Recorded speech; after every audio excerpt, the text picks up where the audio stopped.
Avatar Meher బాబా 132వ జన్మదిన వేడుకలు సంగారెడ్డిలోని Prashanth Nagar bypass వద్ద ఉన్న సాయిబాబా ఆలయంలో అవతార్ మెహర్ బాబా 132వ జన్మదినాన్ని భక్తిశ్రద్ధలతో ఘనంగా నిర్వహించారు. ఈ కార్యక్రమానికి ముఖ్యాతిథిగా Subrahmanyam JSN associate professor Hyderabad, E Raghava, P Vasu Hyderabad పాల్గొన్నారు. ఈ సందర్భంగా ముందుగా భజన కార్యక్రమాన్ని ఆధ్యాత్మిక వాతావరణంలో నిర్వహించి భక్తుల సమక్షంలో కేక్ కట్ చేసి వేడుకలు జరిపారు. అనంతరం అన్నదాన కార్యక్రమం ఏర్పాటు చేశారు. ఈ వేడుకల్లో సంగారెడ్డితో పాటు పరిసర ప్రాంతాల నుంచి వచ్చిన భక్తులు పెద్ద సంఖ్యలో పాల్గొని స్వామి ఆశీస్సులు పొందారు. కార్యక్రమం మొత్తం ప్రశాంత వాతావరణంలో భక్తి భావాలతో సాగింది. ఈ కార్యక్రమానికి ఏఎంబీ సంగారెడ్డి సెంటర్ నిర్వాహకులు జోషి నారాయణరావు, మీరా జోషి, జోషి మెహర్ సింధు, జోషి మెహర్ బిందు నేతృత్వం వహించారు. వేడుకల నిర్వహణకు సహకరించిన ప్రతి ఒక్కరికీ నిర్వాహకులు కృతజ్ఞతలు తెలిపారు.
You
మెహర్ బాబాకి జై.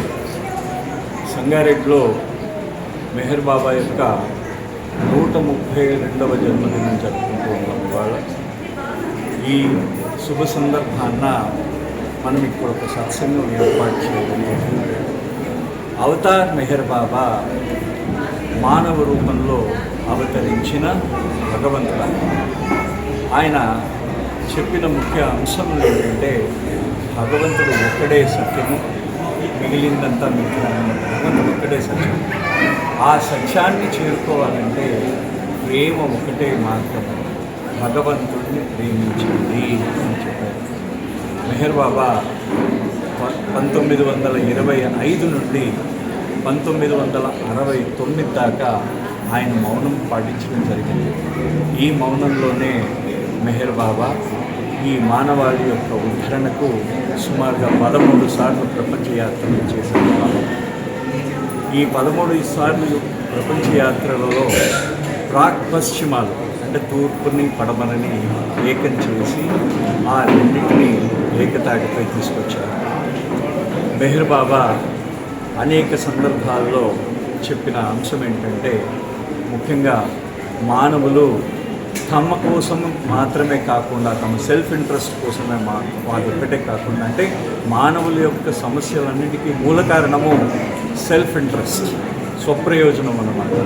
ఎప్పుడైతే ఆ స్వప్రయోజనాన్ని మానవుడు తొలగించుకుంటాడో ఆ రోజు ఆ మానవుడు ఆనందంగా జీవించగలడు.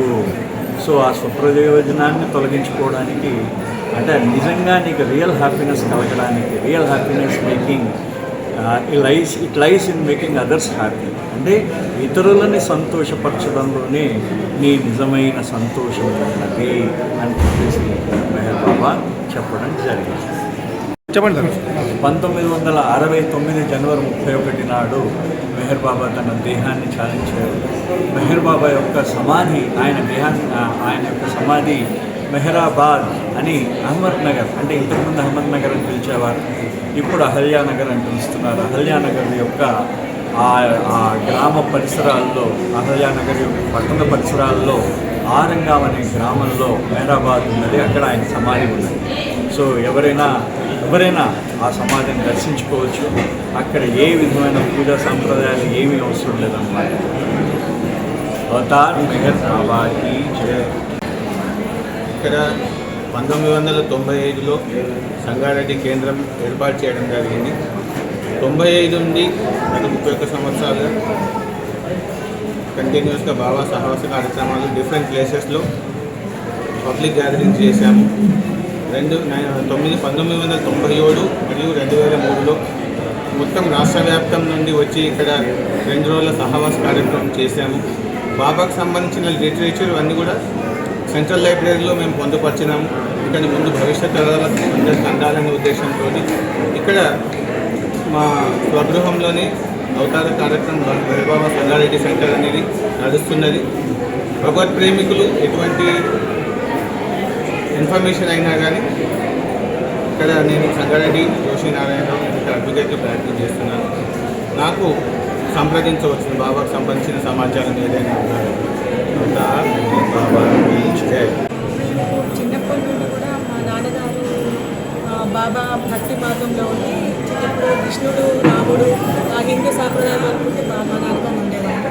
సో దాని ద్వారా ఎప్పుడు భక్తి మార్గంలో ఉండడం వల్ల నాకు తెలిసిన వాళ్ళు రేటాల సూర్యనారాయణమూర్తి గారు నిజామాబాద్లో నిజామాబాద్ సెంటర్ సెక్రటరీ ఉన్నారు. అయితే ఆయన వల్ల మా నాన్నగారు బాబా గురించి తెలుసుకొని అయితే బాబా గురించి బుక్స్ చేయడం. ఆ తర్వాత బాబా మీద భక్తి మార్గంతో వచ్చేసి రాముడు, కృష్ణుడు, మెహర్ బాబా ఇదంతా వేరే కాదు, అందరూ ఒక్కటే అయింది. తర్వాత అదంతా చదివినాక ఆయనకు బాగా అంటే బాబాని చూడాలన్న తపనతో 1964లో బాబాని దర్శించుకుందామని బాబా పూనాలో ఉన్నప్పుడు బాబాని దర్శించుకున్నాను. ఆ తర్వాత బాబా దర్శనం అయినాక మా ఇంటికి వచ్చినాక మా నాన్నగారి ద్వారానే మెహర్ బాబా గురించి చెప్పడము చేయడం మొదలు. బేసిక్గా అంటే మెహర్ బాబా ఏం చెప్పారంటే నేనే రాముడిని, నేనే కృష్ణుడి అని చెప్పారు.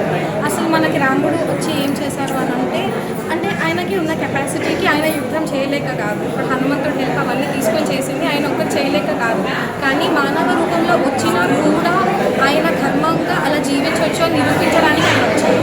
కృష్ణావతారంలో కూడా కృష్ణుడు ఆయన చేయలేనిదంతా ఏమీ లేదు, కానీ ఆ రూపంలో ఉండి ఎన్నో కష్టాలు ఉన్నా కూడా ధర్మాన్ని తీసుకోగలుగుతున్నారు, ధర్మాన్ని ఆచరించగలుగుతున్నారని చూపించడానికి మనకు అలా అలానే మెహర్ బాబా కూడా 44 years సైలెన్స్లో ఉన్నారు.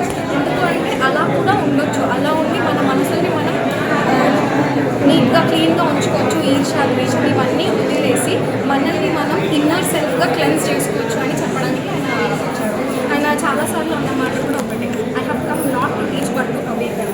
నేను అసలు బోధించడానికి రాలేదు, మీ లోపల మీరున్న దానిని మిమ్మల్ని మేల్కొల్పి మీ లోపల ఏముందో మీకు మీరు తెలుసుకోండి అని చెప్పి. మా కుటుంబం చిన్నప్పటి నుంచి కూడా చాలా ఆధ్యాత్మికత ఉంది. మేము చాలా ఎక్కువగా దత్తాత్రేయ స్వామి దీంతో చాలామంది అవధూతల్ని కలవడం జరిగింది. అదృష్టవశాత్తు నా వివాహం మెహర్ బాబా నేనే జరిగింది. మా మామయ్య గారు చాలా మెహర్ బాబా భక్తులు. అయితే నేను మెహర్ బాబాకి ఎలా దగ్గరయ్యాను అంటే ఎక్కడైతే వాక్యాలు ఆగుతాయో అక్కడి నుంచి నిశ్శబ్దం అవుతుంది. మెహర్ బాబా చెప్పింది సైలెన్స్ చేసుకోవాలి. సో అక్కడి నుంచి నా జర్నీ స్టార్ట్ అయింది.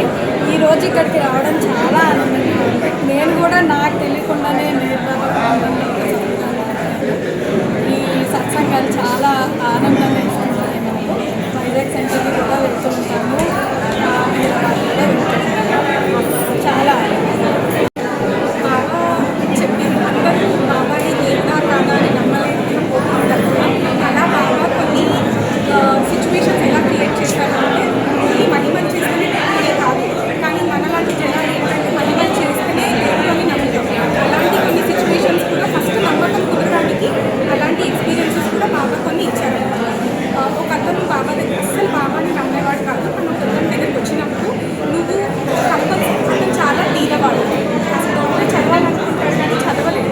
సో బాబా ఏం చెప్పాడు అంటే నువ్వు ఖచ్చితంగా డాక్టర్ చదువుతావు, నీ పరిస్థితి ఇండియాలో ఉంటుంది, నువ్వు నా దగ్గరకు వస్తాను. కానీ అప్పుడు నేను చాలా చిన్నవాడు. సరే ఇవన్నీ అయినప్పుడు నేను నమ్ముతాను.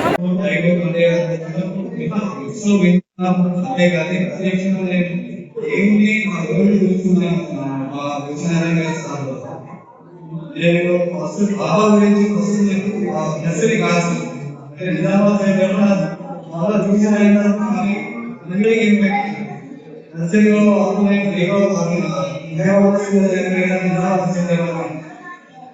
దాని తర్వాత కనెక్టివిటీ పెరిగిపోయింది. అంటే బాబా చేసిన కనెక్టివిటీ అట్లా పెరిగిపోయింది. కేవలం నుంచి నేను ఉన్న అడ్వకేట్ ప్రొఫెషన్ లో నాకు అన్ని అంటే ప్రతి ఒక్కటి ఇంట్లో నా వెన్నంటే ఉండి నాకు నడిపిస్తున్నాడు. ఇప్పటికి కూడా నేను ఆ ప్రూఫ్ అనుభవిస్తున్నాను.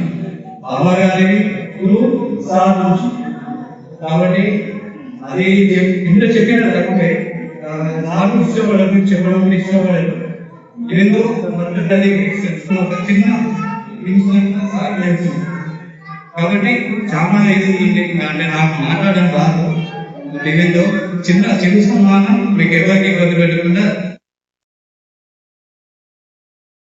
ఈ వీడియో మీకు నచ్చినట్లయితే లైక్ చేయండి, షేర్ చేయండి, కామెంట్ చేయండి, సబ్స్క్రైబ్ చేసుకోండి.